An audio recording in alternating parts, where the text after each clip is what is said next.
ಗುರು ಕಾಳಸ್ತಿ ಬೆಟ್ಟದಲ್ಲಿದ್ದೀವಿ. ಹಿಂದೆ ಇದಾರಲ್ಲ ಹುಡುಗರು, ಅವ್ರದೇ ಮೊಬೈಲ್ ಕಿತ್ಕೊಂಡು ವಿಡಿಯೋ ಮಾಡ್ತಿದ್ದೀವಿ. ಎಲ್ಲೂ ಮೊಬೈಲ್ ಅಲ್ಲೋ ಇಲ್ಲ. ನಾವು ಲಾಕರ್ ಜೊತೆ ಏನು ಮೊಬೈಲ್ ಹಾಕಿದ್ದೀವಿ ಅದಲ್ಲೇ ಉಳ್ಕೊಬಿಟ್ಟಿದೆ. ಮತ್ತೆ ಹೋಗ್ಬೇಕಂದ್ರೆ ತುಂಬ ದೂರ ಹೋಗ್ಬೇಕು. ಇದನ್ನ ಇಳ್ಕೊಂಡು ಹೋಗ್ಬೇಕು. ಬ್ಲಾಗ್ ಮಾಡೋಕ್ಕೋಸ್ಕರ ಇನ್ನೊಬ್ರು ಮೊಬೈಲ್ ತೊಗೊಂಡು ಸಾಕಾಗ್ಬಿಟ್ಟಿದೆ. ಅದೇ ತೋರಿಸ್ತಾ ಇದ್ದೀನಿ ನಿಮಗೆ. ಆದ್ರೂ ವರ್ತಿದೆ, ಸೀನರಿ ವರ್ತಿದೆ, ಸೀನರಿ ವರ್ತಿದೆ, ಸಿಟಿ ವರ್ತಿದೆ, ಎಲ್ಲ ಚೆನ್ನಾಗಿದೆ. ಪಕ್ಕದಲ್ಲಿ ನದಿ ಇದೆ. ಈಶ್ವರನ ದೇವಸ್ಥಾನ ಭಾಳ ಹಳೇದು.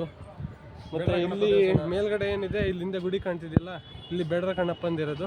ಯಾಕಂದರೆ ಇಲ್ಲಿ ಬೇಡ್ರ ಕಣ್ಣಪ್ಪ ಅವರು ಇದೇ ಜಾಗದಲ್ಲಿ ತನ್ನ ಕಣ್ಣನ್ನು ತೆಗ್ದು ಶಿವನಿಗೆ ಅರ್ಪಣೆ ಮಾಡಿರೋಂಥದ್ದು ಅಂತ ಒಂದು ಭಕ್ತಿ. ಹಾಗಾಗಿ ನೆನ್ಪಿಟ್ಕೊಳ್ಳೋಕ್ಕೋಸ್ಕರ ಅಲ್ಲಿ ಹಿಂದೆ ಗುಡಿ ಮಾಡಿರೋಂಥದ್ದು. ಇದೇ ಹುಡುಗರದ್ದು ಮೊಬೈಲ್ ಹಿಂದೆ ಇದ್ದಾರಲ್ಲ ಅವ್ರದ್ದು. ಮೇಲ್ಗಡೆ ಇನ್ನೂ ದೊಡ್ಡ ಮೂರ್ತಿ ಇದೆ ಶಿವಂದು, ಪಾರ್ವತಿದು. ಅದಕ್ಕಿಂತ ಮುಂಚೆ ಸೀನರಿ ತೋರಿಸ್ತೀನಿ ನಿಮಗೆ.